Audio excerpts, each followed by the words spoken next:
Assalamualaikum warahmatullahi wabarakatuh. Kami dari kelompok 10 akan mempresentasikan materi tentang meningkatkan proses pengambilan keputusan. Saya UU Nundarti dengan NIM 1908 1030 1048. Halo, saya Noni Fajiatur Romania dengan NIM 1908 1030 1107. Saya Nurul Hidayah dengan NIM 1908 1030 1125. Saya Merafika dengan NIM 1908 1030 1157. Selamat menyaksikan dan semoga bermanfaat. Apakah yang dimaksud bisnis dengan mengambil keputusan yang lebih baik? Apakah nilai moneter yang meningkatkan pengambilan keputusan? Untuk menjawab dua pertanyaan tersebut, kita dapat melihat tabel berikut. Tabel ini berusaha mengukur nilai moneter untuk meningkatkan pengambilan keputusan bagi perusahaan manufaktur di Amerika Serikat. Perusahaan telah mengidentifikasi sejumlah keputusan penting untuk meningkatkan kualitas dari pengambilan keputusan. Tabel ini menyediakan estimasi nilai tahunan yang dihasilkan dari peningkatan kualitas pengambilan keputusan. Dapat kita lihat dari tabel tersebut, nilai dari meningkatkan keputusan tunggal memanglah kecil, tetapi jika ratusan ribu kualitas keputusan kecil ditingkatkan, akan menjadi nilai tahunan yang besar bagi bisnis. Nah, keputusan sendiri memiliki 3 tipe. Yang pertama, ada keputusan tidak terstruktur. Keputusan tidak terstruktur masih memerlukan pertimbangan, evaluasi, dan wawasan untuk memecahkan permasalahan. Setiap keputusan tidak terstruktur bersifat baru, penting, dan tidak rutin. Yang kedua, ada keputusan semi terstruktur. Keputusan semi terstruktur hanya menyelesaikan sebagian permasalahan. Yang ketiga, ada keputusan terstruktur. Keputusan terstruktur mempunyai prosedur yang jelas dalam memecahkan permasalahan. Keputusan terstruktur bersifat berulang dan rutin, sehingga tidak perlu diberlakukan seperti keputusan baru. Nah, dari piramida ini dapat kita lihat jika keputusan tidak terstruktur seperti menyetujui anggaran dan menetapkan tujuan perusahaan 5 atau 10 tahun yang akan datang, itu sering dihadapi oleh manajemen senior. Untuk keputusan semi terstruktur seperti merancang rencana pemasaran dan mengembangkan anggaran sering dihadapi oleh manajemen menengah. Untuk keputusan terstruktur seperti menentukan kelayakan dari waktu lembur dan mengisi kembali persediaan cenderung dihadapi oleh manajemen operasional. Dalam pengambilan keputusan, ada 4 langkah yang harus diambil. Yang pertama ada kecerdasan. Kecerdasan terdiri atas menemukan, mengidentifikasi, dan memahami masalah. Selanjutnya, ada rancangan yang melibatkan identifikasi dan pencarian berbagai solusi masalah. Setelah itu, ada pilihan. Perusahaan memilih alternatif solusi yang ada. Terus langkah yang terakhir adalah implementasi. Dalam implementasi, perusahaan membuat alternatif yang dipilih dapat bekerja dan tetap mengawasi seberapa baik kerja solusi tersebut. Selanjutnya, ada 3 teori manajemen yang dapat kita ketahui. Teori pertama, ada teori manajemen klasik. Teori ini lebih menekankan kepada tugas manajer dan mengutamakan hal yang dapat diukur seperti efektivitas waktu, hasil, dan budget, sehingga teori ini lebih bersifat ilmiah. Teori ini juga terkesan kaku karena kontrol sepenuhnya dipegang oleh manajer. Selanjutnya, hadir teori neoklasik yang menyempurnakan teori klasik. Teori ini mengutamakan aspek hubungan antar manusia dan organisasi. Adanya perkembangan zaman, muncullah teori manajemen ketiga, yaitu teori manajemen modern yang merupakan kolaborasi antara teori klasik dan neoklasik. Teori manajemen modern bersifat fleksibel dengan perkembangan dunia. Henry mengklasifikasikan peran manajerial menjadi 10 yang dibagi dalam 3 kategori. Kategori pertama, ada peran antar pribadi yang terdiri dari sosok atau figur, pemimpin, dan penghubung. Maksudnya di sini adalah seorang manajer memiliki tanggung jawab terhadap seremonial dan sebagai simbol perusahaan. Manajer juga bertindak sebagai pemimpin dan bertindak sebagai penghubung antara berbagai tingkatan dalam perusahaan. Kategori kedua, ada peran informasi yang terdiri dari pemantau, penyebar informasi, dan juru bicara. Maksudnya di sini adalah manajer bertindak sebagai pemantau dalam organisasi, penerima informasi terkini yang bisa disebarkan kepada karyawan yang membutuhkan, dan sebagai juru bicara organisasinya. Kategori ketiga, ada peran pengambil keputusan yang terdiri dari wirausahawan, pemecah masalah, pembagi sumber daya, dan negosiator. Maksudnya di sini adalah manajer harus mampu membuat suatu perubahan dan mengendalikannya untuk kemajuan organisasi, menyelesaikan permasalahan organisasi, membagikan sumber daya kepada para karyawan yang membutuhkan, dan sebagai penengah jika terdapat konflik, serta berperan dalam negosiasi dengan pihak luar untuk memperjuangkan kepentingan bisnis perusahaan. Selanjutnya saya akan menjelaskan mengenai pengambilan keputusan dalam dunia nyata. Pengambilan keputusan dengan menggunakan sistem informasi harus memperhatikan hal-hal berikut. Yang pertama yaitu kualitas informasi. Informasi dengan kualitas tinggi sangat dibutuhkan dalam rangka menghasilkan keputusan yang berkualitas tinggi pula. Dimensi kualitas informasi meliputi akurasi, konsistensi, validitas, integritas, kelengkapan, kemudahan akses, dan ketepatan waktu. Dalam proses penentuan keputusan bisa saja mengalami kesulitan.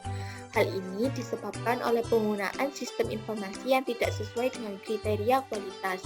Hal ini akan menyebabkan terjadinya penurunan kualitas keputusan karena pengaruh dari file dan database yang kurang akurat dan kurang lengkap. Yang kedua yaitu penyaringan manajemen. Dalam penentuan keputusan diperlukan penyaringan manajemen, sebab informasi yang akurat dan tepat waktu belum tentu menjamin terciptanya keputusan dengan kualitas yang tinggi.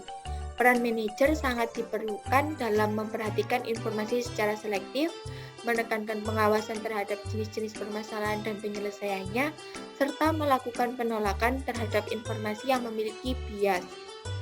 Yang ketiga yaitu budaya organisasi. Karena perusahaan dan lingkungan selalu mengalami perubahan, maka diperlukan penyesuaian terhadap model bisnis baru guna bersaing dan bertahan. Penolakan berkekuatan besar terhadap suatu penentuan keputusan akan menyebabkan terjadinya perubahan yang besar pula. Perusahaan cenderung menentukan keputusan dengan melakukan upaya penyeimbangan antara kelompok-kelompok yang mengalami perbedaan. Namun, hal ini tidak dapat disebut sebagai solusi yang terbaik terhadap penyelesaian masalah. Selanjutnya yaitu pengambilan keputusan otomatis berkecepatan tinggi. Pertumbuhan dalam penentuan keputusan secara otomatis dan terstruktur berjalan dengan sangat cepat.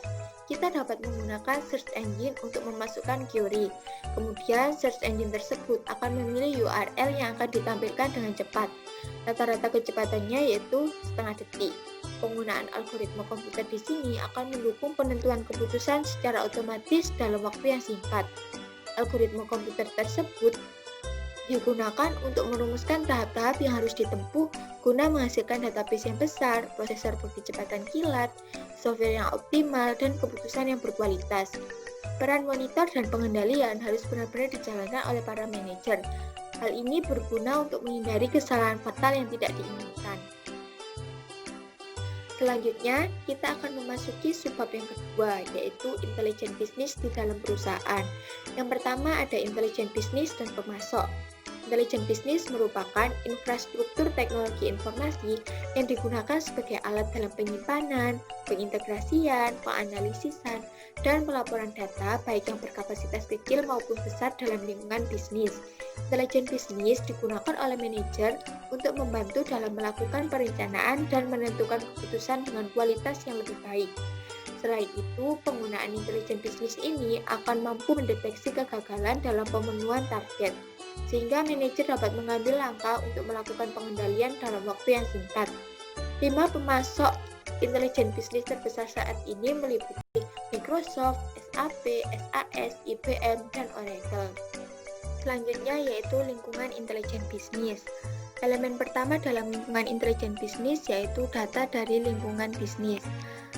Hal-hal yang sering dihadapi dalam intelijen bisnis meliputi data berkapasitas besar, data dengan sumber yang berbeda, data yang terstruktur, serta data yang tidak terstruktur. Oleh sebab adanya keberagaman jenis data ini, maka perlu dilakukan pengintegrasian data. Kemudian, hasil dari integrasi data dianalisis untuk dapat digunakan dalam menentukan keputusan. Selanjutnya, elemen yang kedua yaitu infrastruktur intelijen bisnis. Infrastruktur intelijen bisnis ini meliputi database yang digunakan untuk menyimpan, mengelola, dan mengintegrasikan data yang relevan. Kemudian, elemen yang ketiga yaitu seperangkat alat analisis bisnis.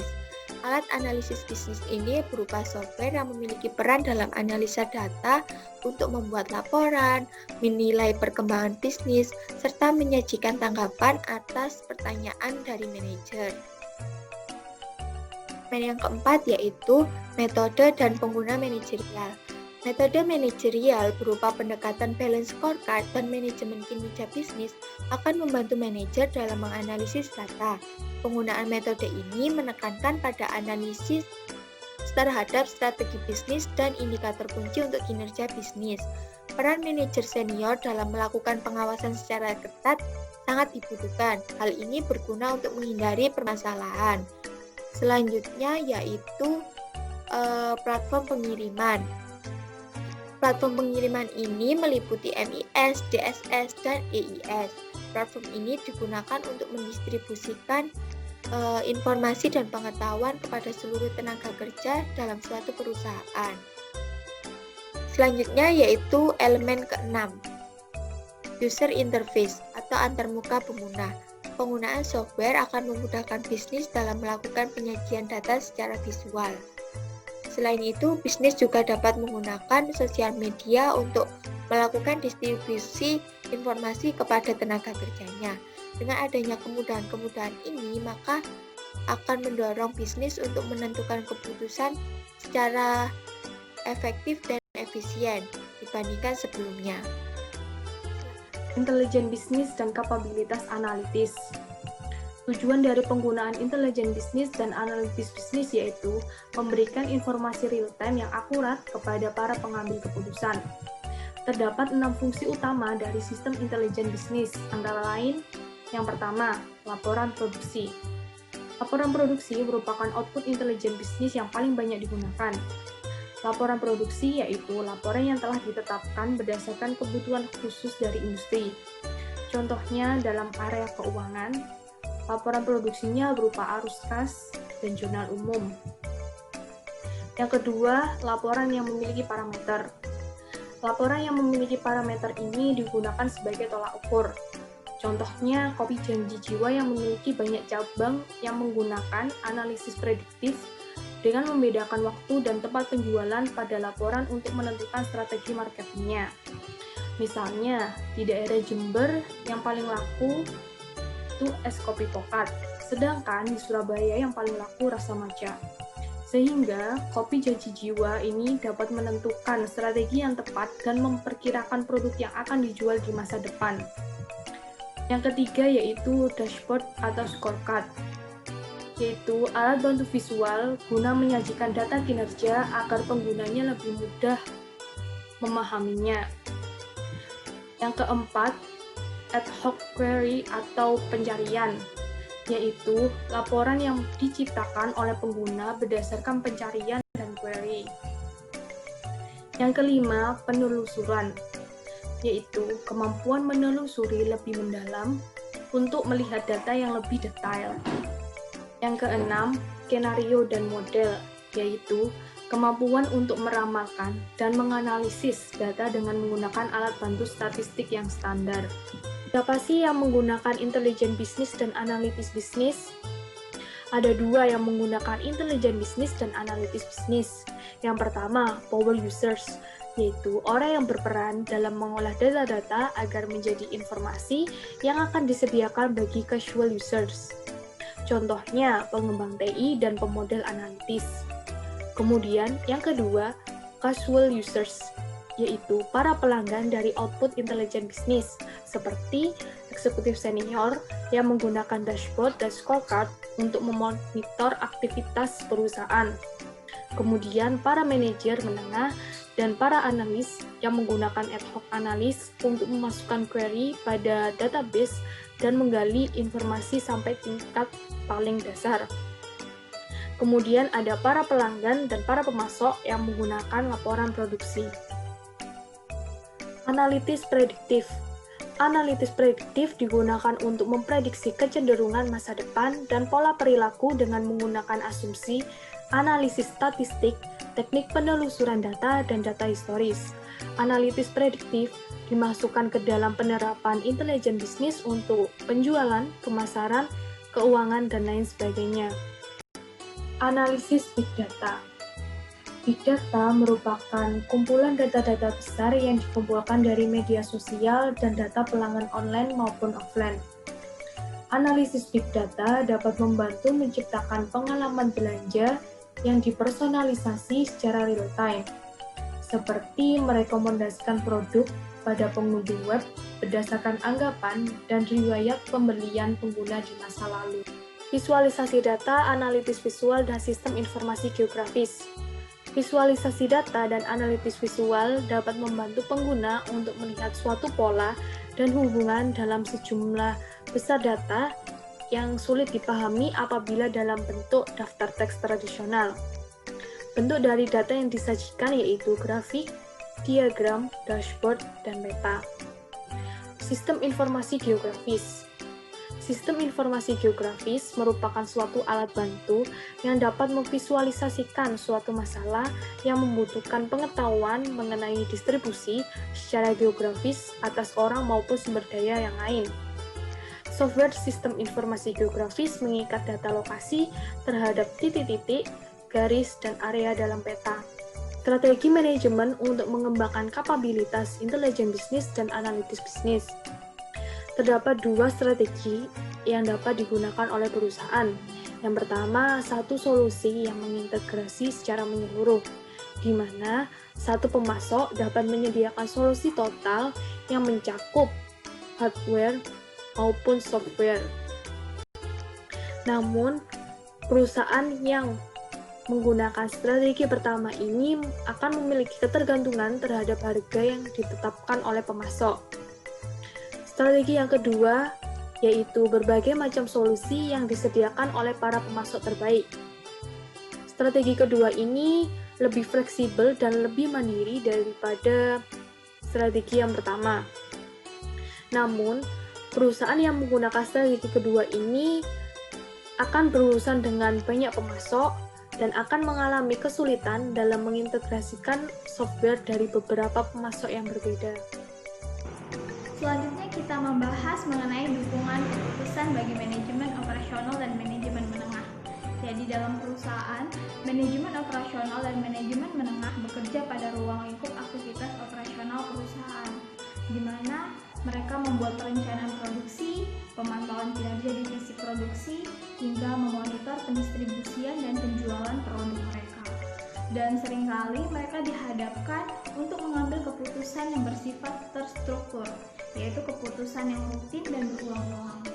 Jadi, dalam pengambilan keputusan terstruktur, mereka dibantu oleh sistem informasi manajemen, di mana sistem ini dapat menghasilkan laporan yang sifatnya tetap dan rutin berdasarkan data yang diperoleh dan dirangkum dari Transaction Processing System atau TPS perusahaan. Lalu dalam memberikan informasi kepada manajemen, maka sistem informasi manajemen mengeluarkan 4 jenis laporan. Yang pertama ada yang namanya laporan periodik, di mana laporan ini dihasilkan dalam selang waktu tertentu seperti harian, mingguan, bulanan, kuartalan, dan sebagainya. Lalu yang kedua ada yang namanya laporan ikhtisar, di mana Laporan ini berisi ringkasan terhadap sejumlah data atau informasi. Lalu yang ketiga ada yang namanya laporan pengecualian, di mana laporan ini hanya muncul ketika terjadi sesuatu atau keadaan yang tidak normal. Seperti contoh, manajer pembelian ingin atau memerlukan laporan mengenai pengiriman barang yang terlambat.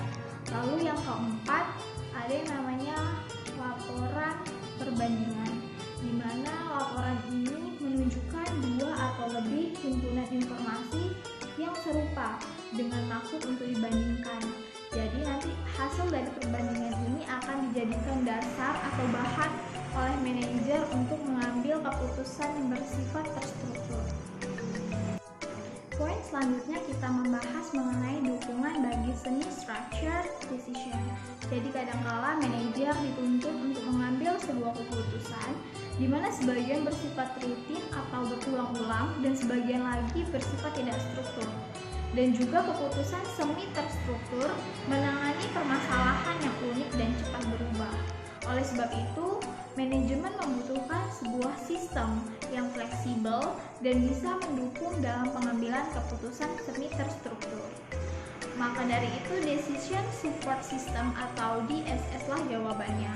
Jadi sistem ini merupakan sebuah tool atau alat yang digunakan manajemen dalam proses pengambilan keputusan yang memerlukan penilaian atau analisis.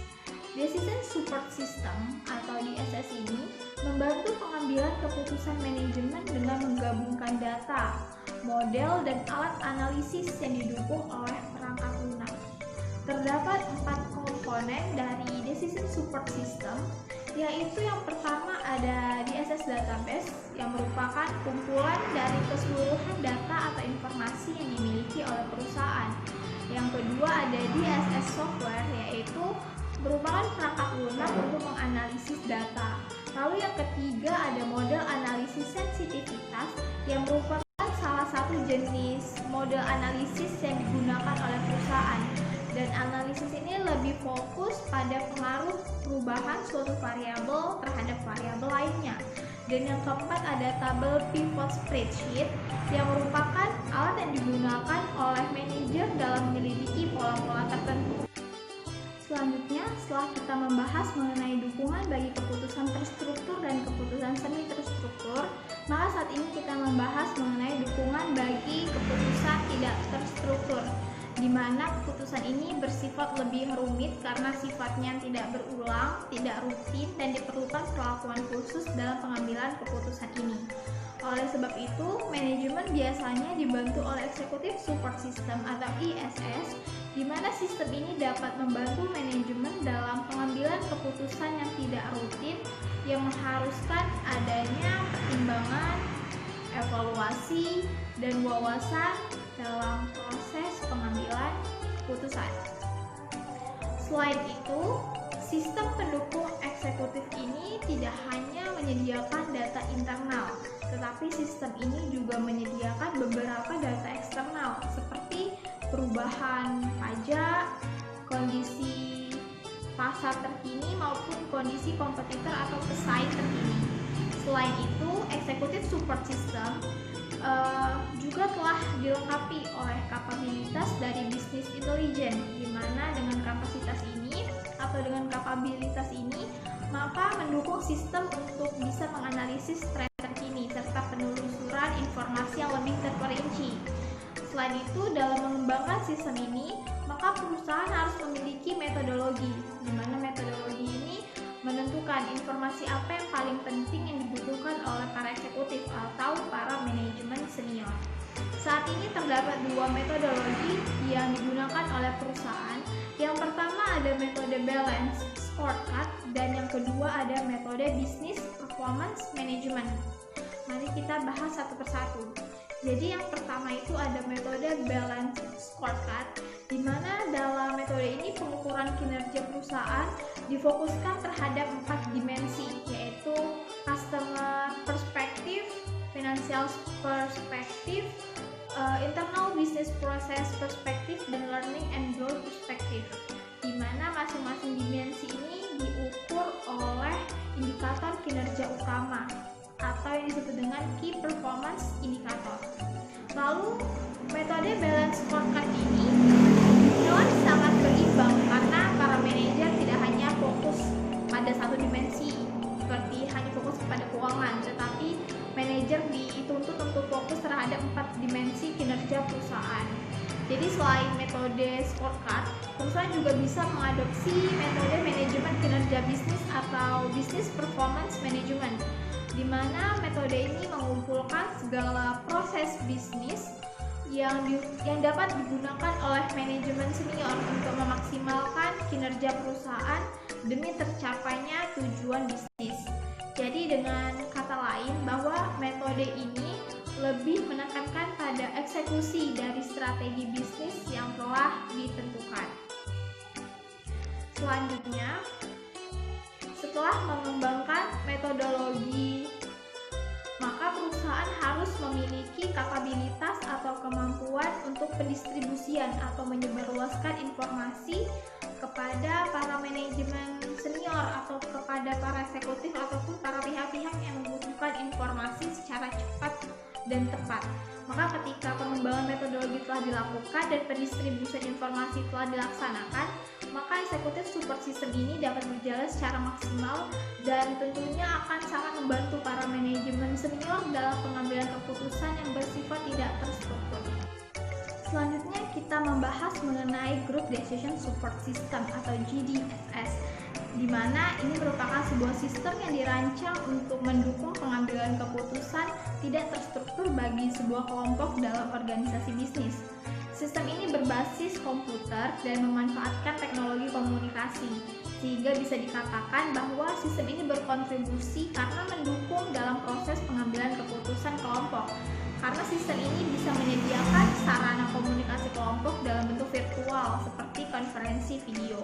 Jadi dengan adanya GDSS yang didukung oleh hardware dan software tentunya, maka memudahkan kelompok dalam berdiskusi, mengeluarkan ide atau gagasan, berpendapat, serta menentukan keputusan apa yang paling tepat. Jadi sistem ini sangat berguna sekali bagi perusahaan multinasional khususnya, di mana anggotanya tidak berada dalam satu lokasi